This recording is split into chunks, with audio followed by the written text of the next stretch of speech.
कौन था वो आदमी? दिखता कैसा था? साहब मैंने उसको पहले यहाँ कभी देखा नहीं था।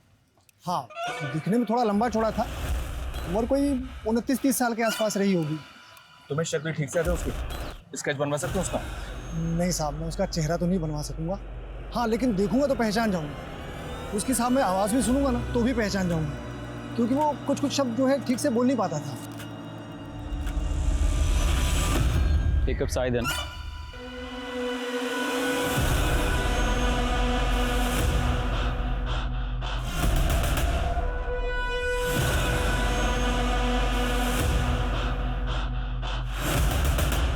सीतापुर? नहीं साहब, सीतापुर में तो हमारा कोई रिश्तेदार नहीं रहता। सीतापुर क्यों जाएगी मेरी डिम्पी? जरूर वो चिंटू ही ना उसे बहला फुसला कर ले गया होगा। सुजाता जी, आपकी किसी के साथ कोई दुश्मनी? एक विधवा हूँ, पापड़ के कारखाने में काम करके अपनी बेटी को पाल पोस रही थी। सर, डिम्पी की पोस्टमार्टम रिपोर्ट आ गई सर। डिम्पी की बॉडी में कुछ ऐसा मिला जिससे डीएनए कलेक्ट किया जा सके? अभी तक तो कुछ नहीं, पर डिटेल पोस्टमार्टम रिपोर्ट से शायद कोई क्लू मिल जाए। डिम्पी के हाथ में 50 का नोट मिला था। हो सकता है डिम्पी को यह नोट उसी आदमी। जी सर, नेबर से बात की, लेकिन कोई कुछ बताने के लिए तैयार नहीं है। हालांकि इस बात को सभी जानते हैं कि डिम्पी और चिंटू की शैतानियों ने कई लोगों के नाक में दम कर रखा था, और कई लोग तो काफी नाराज भी थे इन दोनों की शैतानियों से। नाराजगी और नफरत में बहुत बड़ा फर्क होता है। क्या किसी को इन दोनों बच्चों से इतनी नफरत थी कि इन दोनों बच्चों को मार दे? विकास, अपने खबरियों को एक्टिव करो। उनसे कहो कि मोहल्ले के लोगों से बात करें, बात उगलवाएं। जी सर, ऑलरेडी बोल दिया मैंने। लेकिन सर, एक बात मेरी समझ में नहीं आ रही है, ये डिम्पी और चिंटू सीतापुर क्यों जाना चाहते थे? क्योंकि ना तो इनका वहाँ कोई दोस्त है और ना ही कोई रिलेटिव। फिर डिम्पी और चिंटू का सीतापुर से क्या कनेक्शन हो सकता है? हो सकता है चिंटू इस वक्त सीतापुर में ही हो। और मैं कुछ सुनना नहीं चाहती।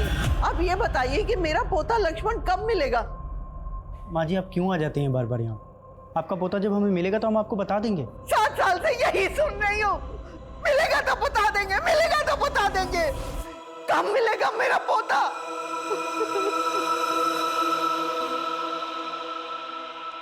चिंटू को तो हम ढूंढ ही रहे हैं। साथ ही हमें लक्ष्मण प्रसाद मिसिंग केस पर भी ध्यान देना होगा। अपने खबरी नेटवर्क को एक्टिव करो। एटलीस्ट इन्वेस्टिगेशन शुरू तो हो। मेरा पोता मासूम सा बच्चा था, वो पता नहीं कहाँ होगा, किस हाल में होगा। ये रे मेरी 3 रानियां, इससे भारी पत्ते हैं तो निकाल, वरना सारा माल मेरा। 3 बादशाह। लक्ष्मण तू फिर से हार गया। तुझे ना अभी खेलना नहीं आता है, तू कच्चा खिलाड़ी है।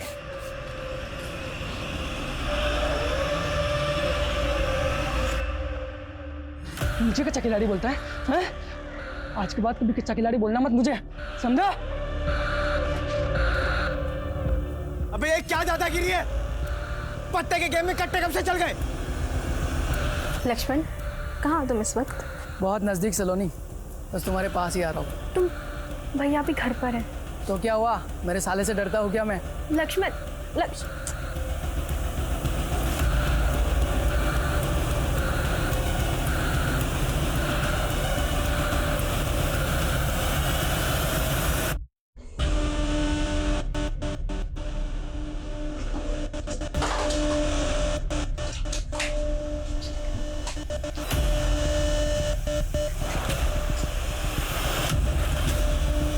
तू सलोनी का भाई है? नाम मत ले मेरी बहन का अपनी गंदी जुबान से, मुंह तोड़ दूंगा तेरा। सलोनी का भाई है ना, इसलिए तमीज से पेश आ रहा हूँ, वरना क्या करेगा तू? हाँ, बंदूक निकालेगा? भैया निकाल, निकाल बंदूक निकाल।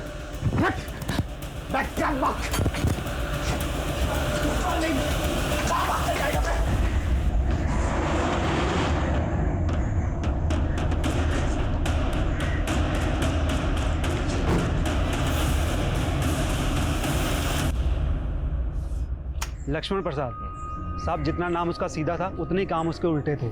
एक नंबर का चरसी और जुवारी था। आखिरी बार लक्ष्मण को कब देखा था? इतने साल गुजर गए, अब तो कुछ याद भी नहीं है। बस इतना याद है कि उसने कुछ ना कुछ बड़ा लफड़ा किया था, और तब पुलिस भी आई थी उसके बारे में पूछताछ करने के लिए। बस उसके बाद मामला ठंडा पड़ गया, और उसके बाद मैंने लक्ष्मण को दोबारा नहीं देखा। सर, उस चाय वाले ने जिस आदमी के बारे में बताया था, वो एक सीसीटीवी फुटेज में कैप्चर हुआ। मैंने उस चाय वाले को ये फुटेज दिखाया है, उसने कंफर्म किया है कि वही आदमी है।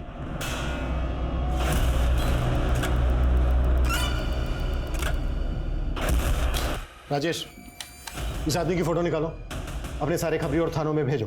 Okay sir. सर इस लक्ष्मण प्रसाद के बारे में इसकी दादी का जो ओपिनियन था वो हकीकत से बिल्कुल अलग है।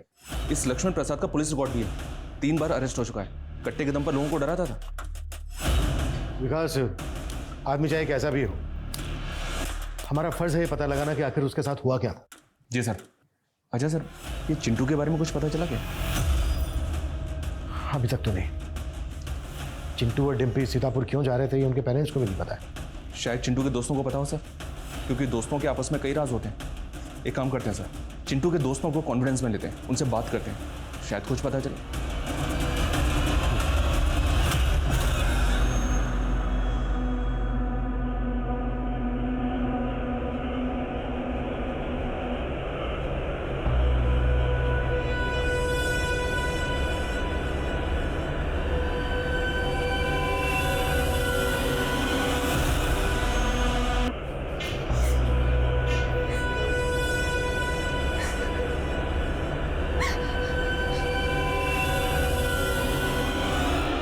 याशी, तुम्हें यूनिकॉर्न के टॉयज पसंद है ना? हाँ। अच्छा गोपाल, तुम बताओ, वेकेशन में इस बार कहाँ जा रहे हो? शिमला, मनाली, गोवा? मुझे तो कश्मीर जाना है क्योंकि वहाँ बर्फ है। Very good. अच्छा, एक और जगह है जिसके बारे में मैंने सुना है कि बहुत अच्छी जगह है, वो सीतापुर नाम है उसका। तुम्हें पता है क्या उसके बारे में? हाँ, मुझे पता है सीतापुर। पुरन दद्दू ने सीतापुर की कहानी भी सुनाई थी।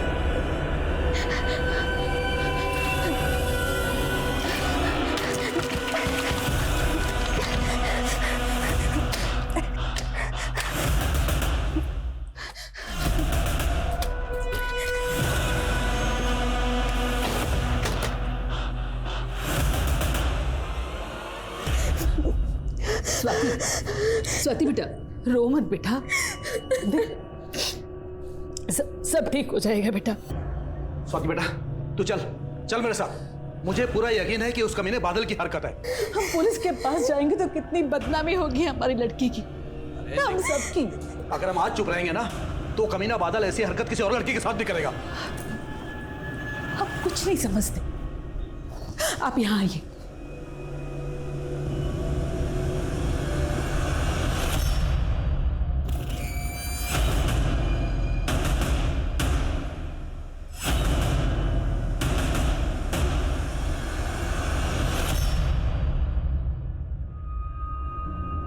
तो स्वाति, उस आदमी ने आपको से बेहोश किया और फिर आपको अगवा करके एक सुनसान जगह पे ले गया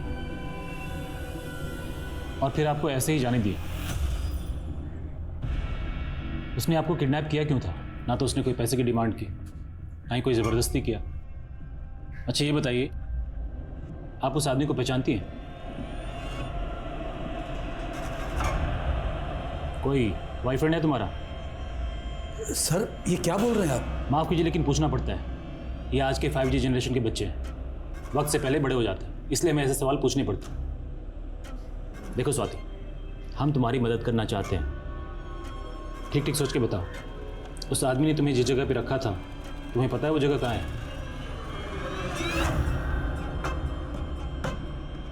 ठीक से याद नहीं सर, अगर वो जगह वापस देखूंगी तो पहचान लूंगी। दिनेश, इनको साथ में लेके जाओ, जिस एरिया में इनका किडनैप हुआ था वो सारा एरिया चेक करो, कोई सुराग तो मिलना चाहिए। सर मैं भी जाऊंगी स्वाति के साथ। ठीक है।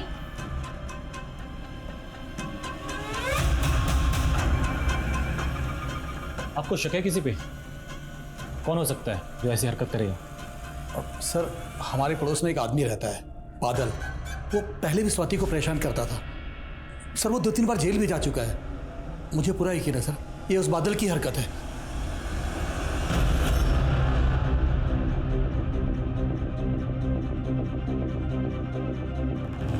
सर इस पूरन दद्दू पे तगड़ा शक है मुझे। गायब होने के दिन भी डिम्पी और चिंटू उसके घर गए थे और उसी दिन से ये पूरन भी गायब है। हो सकता है चिंटू अभी भी पूरन के पास हो, उसने कहीं कैद करके रखा हो उसे। सर चिंटू का पता चल गया।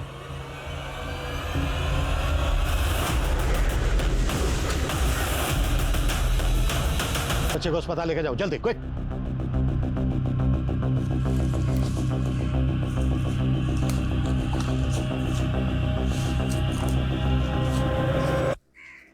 ये पूरा एरिया स्कैन करो विकास, कोई ना कोई एविडेंस जरूर मिलेगा। Okay sir.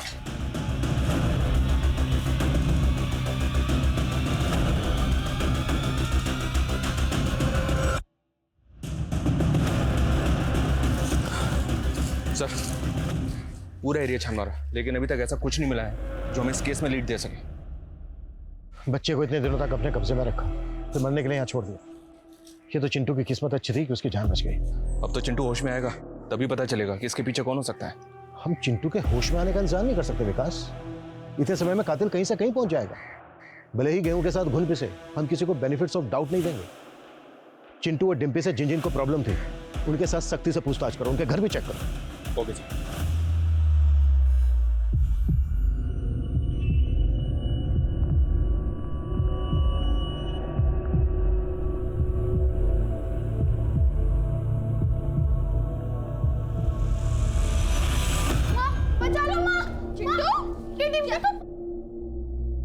पुनीता आंटी देखो, इसने मेरे डॉल के साथ क्या किया। चिंटू क्या किया ये? जाने दे ना पुनीता, कोई बात नहीं। और भाभी, इसने मेरी डॉल का नाम भी रखा है। क्या? मूंछ परी। मस्त नाम है ना, ऐश परी। आसपास के सभी मोहल्ले के लगभग सारे मकान दिखा चुके हैं हम स्वाति को, मगर अब तक ये बता नहीं पा रही है आखिर इसे रखा कहाँ गया था। सर आप उस बादल को पकड़िए, ये उसी की हरकत है सर। बादल को उठाया हमने, देखते हैं पूछताछ में क्या कुछ उगलता है। वैसे हमें तो शक है आपकी बेटी स्वाति भी कुछ छुपा रही है हमसे।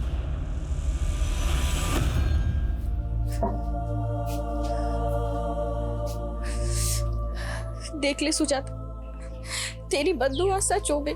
कुछ नहीं होगा चिंटू को पुनीता, वो ठीक हो जाएगा, हो जाएगा। जी सर, मेरे पल्लू में पटाखे की लड़ी लगा दी थी चिंटू ने, तब बहुत गुस्सा आया था।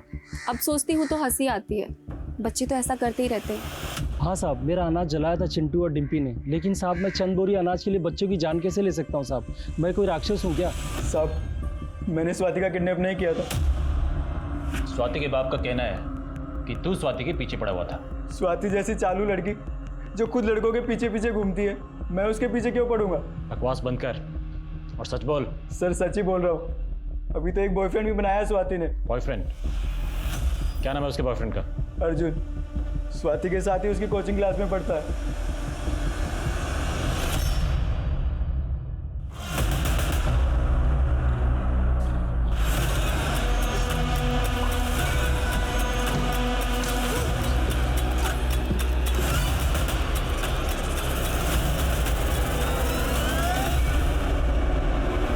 लीजिए, आपकी बेटी स्वाति के किडनैपिंग का केस सॉल्व हो गया। ये अर्जुन, आपकी संस्कारी बेटी स्वाति का बॉयफ्रेंड। जिस दिन ये सो कॉल्ड किडनैपिंग हुई थी, स्वाति अपनी मर्जी से इसके पास थी।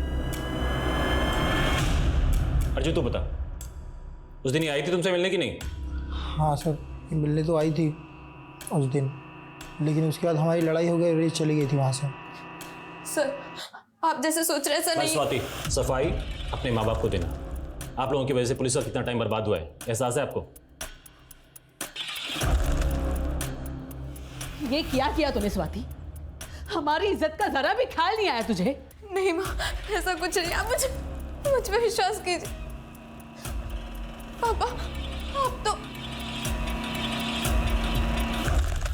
सर चिंटू को सेक्सुअली असॉल्ट किया गया था और डिम्पी की तरह उसके पास से भी 50 रुपए का नोट मिला। हेलो, आपको डिम्पी को कौन आदमी लेकर गया था अपने साथ? पता नहीं मेरे बच्चे को क्या हुआ है। मैंने इसे पूछने की कोशिश की पर उसने कुछ नहीं बताया। वो कुछ नहीं बोल रहा है। अच्छा बेटा ये बताओ, आप दोनों को आदमी कहाँ लेकर गया था? आपके हाथ में ना एक 50 रुपए का नोट था। बेटा किसने रखा था वो नोट आपके हाथ में?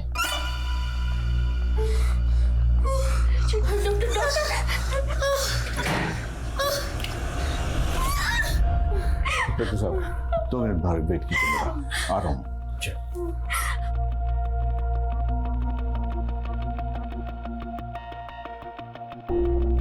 चिंटू को लगातार कई दिनों से सेक्सुअली मोलेस्ट किया गया है, जिसकी वजह से उसके प्राइवेट पार्ट्स में बहुत से जख्म हैं। शरीर के ये जख्म एक बार फिर भी भर जाएंगे, लेकिन उसके दिल और दिमाग पे जो चोट लगी है उसको भरने में काफी वक्त लगेगा। बेहतर होगा इस हादसे से जुड़ा कोई भी सवाल फिलहाल उससे आप ना पूछें। उससे इस केस में आपको फायदा हो ना हो, लेकिन उसके मेंटल हेल्थ को नुकसान जरूर हो सकता है और शायद वो नुकसान परमानेंट भी हो सकता है। ये जो भी कल्प्रिट है सर, आई एम श्योर इसने डिम्पी और चिंटू की तरह कई बच्चों को अपना शिकार बनाया होगा। पूरे चांसेस है। इस केस की डिटेल्स आसपास के सभी थानों में शेयर करो और सभी पेडोफिलियस प्रोफाइलिंग वाले हिस्ट्री शीटर्स की लिस्ट बनाओ। Okay sir.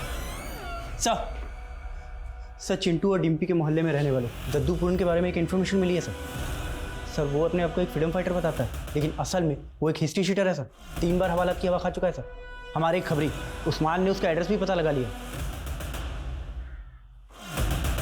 मैं जानता था सर, जब पुलिस डिम्पी और चिंटू की पूछताछ करेगी तो मेरा अतीत जरूर सामने आएगा, इसलिए साहब मैं डरकर भाग गया था। ज्यादा नाटक मत कर। चिंटू और डिम्पी के दिमाग में सीतापुर जाने की बात तो नहीं डाली थी।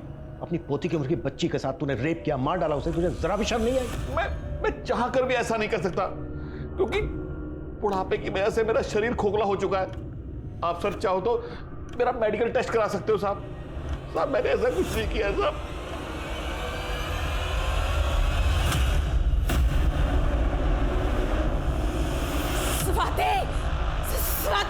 स्वाति की आप बीती मानो एक खेल बन के रह गई थी। उसके माता पिता उसको पुलिस के पास जरूर ले गए, लेकिन उससे ये असलियत बताने से रोका गया कि उसका रेप हुआ था। एक संवेदनशील स्थिति को इतनी संवेदनहीनता से डील किया गया कि उस बच्ची का अस्तित्व ही बिखर के रह गया और गैर जिम्मेदाराना पुलिसिंग ने उस बच्ची को वो यातना दी जिसके चलते अक्सर रेप विक्टिम कानूनी रास्ता अपनाने से डरते हैं। फिर स्वाति तो सिर्फ 13-14 साल की थी, जिसे अपने माता पिता का सहयोग भी नहीं मिला था। स्वाति की आत्महत्या के बाद क्या डॉक्टर उसे बचाने में सफल होंगे? क्या चिंटू कभी बता पाएगा कि उसके साथ क्या हुआ था? और डिम्पी के साथ हुए गुनाह की कहानी आखिर क्या थी?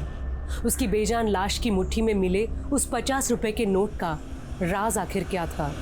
सर, पूरन की लिबिडो रिपोर्ट आ चुकी है। रिपोर्ट के मुताबिक पूरन रेप कर ही नहीं सकता।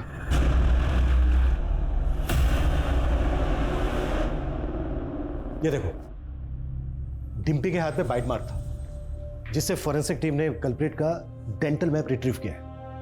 ये एविडेंस हमें कल्प्रिट तक पहुंचा सकता है। सर चाय वाले का फोन आया था।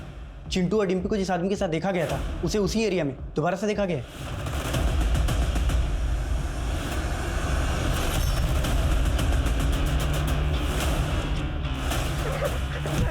मैंने कुछ नहीं किया, कुछ नहीं किया, कुछ नहीं किया। मैंने उस लड़के चिंटू के हाथ में 500 के नोट देखे थे। बस वो पैसों के लालच में मैं उनके पीछे पीछे चला गया था। सुनो बेटा, मेरे पास 2000 का नोट है। एक नोट संभालना आसान रहेगा। तुम मुझे 4 नोट 500 के दे दो, मैं तुम्हें 2000 का दे देता हूँ। नहीं अंकल, इसकी कोई ज़रूरत नहीं है। मुझे इतने पैसे संभालने की आदत है। बस मैंने तो पैसे हटने की कोशिश की थी और जब उसने पैसे नहीं दिए तो मैं वहाँ से निकल लिया।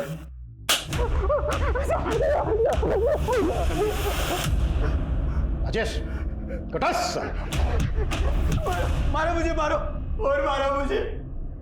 मेरी तो सारी किस्मत ही खराब है। हमेशा गलत वक्त पर गलत जगह होता हूँ और ये मेरे साथ पहली बार नहीं हुआ। पहले भी पुलिस वालों ने झूठे इल्जाम में गिरफ्तार किया था। उधर से छूटा तो यहाँ आकर फंस गया। इस बादल की बात का ज्यादा भरोसा नहीं कर सकते सर। हाल ही में बादल को स्वाति नाम की एक लड़की को अगवा करने के जुर्म में अरेस्ट किया गया था और इस केस को जो ऑफिसर हैंडल कर रहा था उसने इस केस को रफा दफा करने की कोशिश की थी और इसी बीच स्वाति ने सुसाइड अटेम्प्ट किया। फिर क्या हुआ? सुसाइड अटेम्प्ट करने की वजह से मामला मीडिया में गर्मा गया। अभी इस केस की नए सिरे से जांच चल रही है और सर उस केस में ये बादल मेन सस्पेक्ट था। हमें स्वाति का केस स्टडी करना होगा। अगर दोनों केसेस में कुछ भी कॉमन तो हम एक साथ 2 केस सोल्व कर लेंगे। पता करो स्वाति की बॉडी पे बाइट मार्क्स थे क्या? अगर थे तो डेंटल इम्प्रिंट निकलवाओ। डिम्पी को छोड़ दो चिंटू, डिम्पी को छोड़ दो चिंटू, डिम्पी को छोड़ दो चिंटू बेटा, डिम्पी, डिम्पी, चिंटू बेटा, डिम्पी, डिम्पी।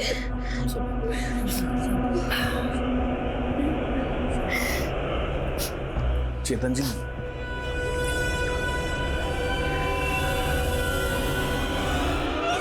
चेतन जी, ये मेरे सारे जीवन भर की कमाई अगर चिंटू के इलाज में काम आ जाए तो मुझे बहुत खुशी होगी। मैंने चिंटू को हमेशा शरारतें करते, शोर करते देखा है, ये शांत चिंटू मुझसे देखा नहीं जाता, प्लीज आप ले लीजिए।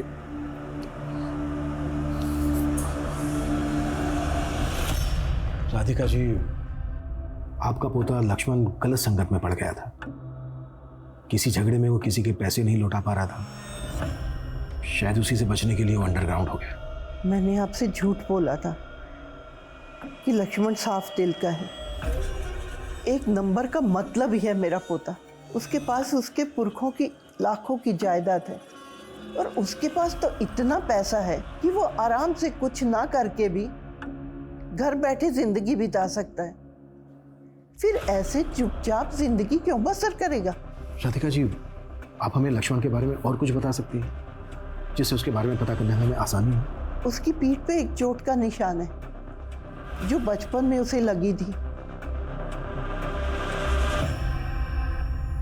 मैंने कितनी बार बताने की कोशिश की, लेकिन किसी ने मुझ पर भरोसा ही नहीं किया। तुम्हें जो बताना है हमें बताओ, हम तुम्हारी हेल्प करने के लिए आए। उस आदमी के बारे में, उस जगह के बारे में तुम जो कुछ भी जानती हो, प्लीज हमें बता दो। जिस घर में मुझे किडनैप करके रखा गया था, उस घर के बगल वाले घर से अक्सर लोगों के हंसने की आवाजें आती थी। उस तरह की फिल्मों की आवाजें भी आती थी। उस आदमी ने तुम्हें कुछ पैसे दिए थे स्वाति? हाँ, 50 का एक नोट दिया था। खाने के बॉक्स पर तपन टिफिन सर्विस लिखा हुआ था। ले खा ले।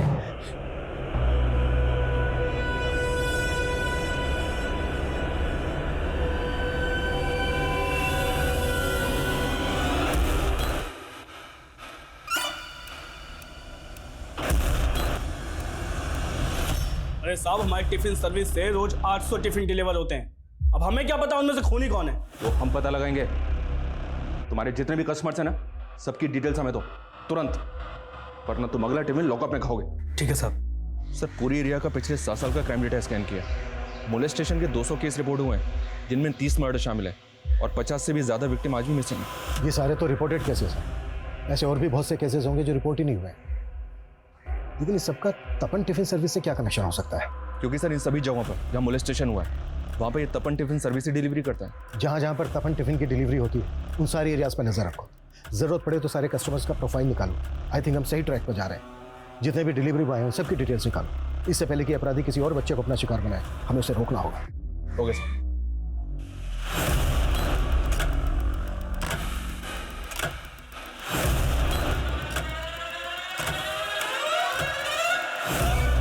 सर, हमने जब केस की प्रोफाइलिंग की तो पता चला कि पिछले 1 साल में अजरौंदा, नीलम नगर, सेक्टर 15 और बीके हॉस्पिटल, इन सारी एरियाज में रेप के कई सारे केसेस रिपोर्ट हुए।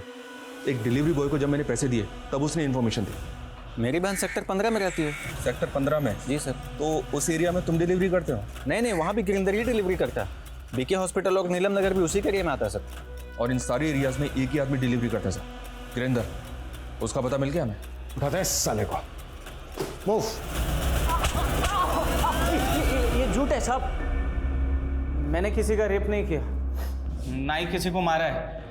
आप ऐसे ही फंसा रहे हो मेरे को। फंसता तो पहले ही चुका है।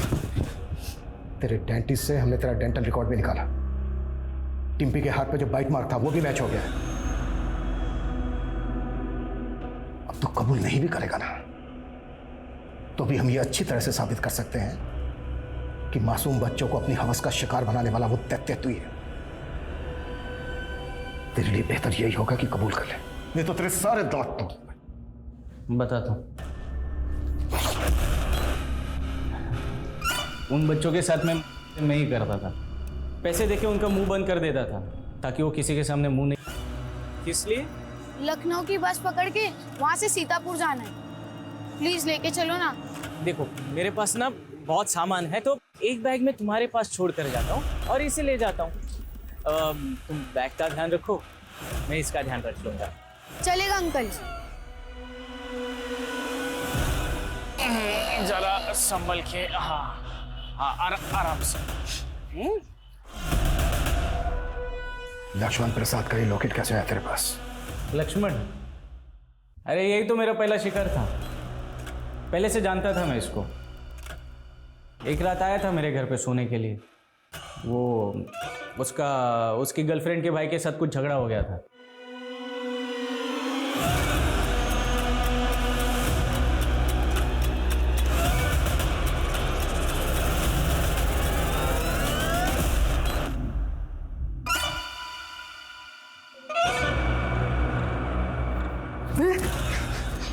साले क्या कर रहा है?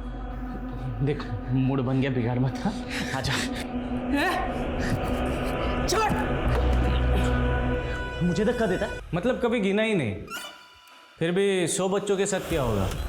हाँ अब 50-55 को मैंने ऐसे ही जाने दिया करके, 20-25 को मारना पड़ा। वो रोने लग गए थे, चिल्लाने लगे थे ना, इसीलिए।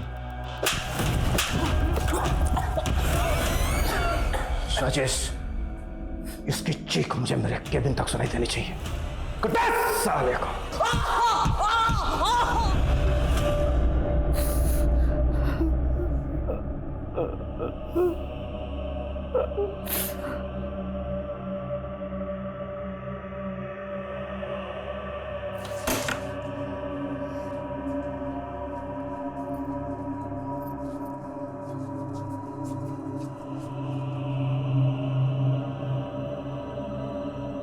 चिंटू बेटा देख, मैंने तेरे लिए तेरे फेवरेट रसगुल्ले बनाए, खा के बता कैसे।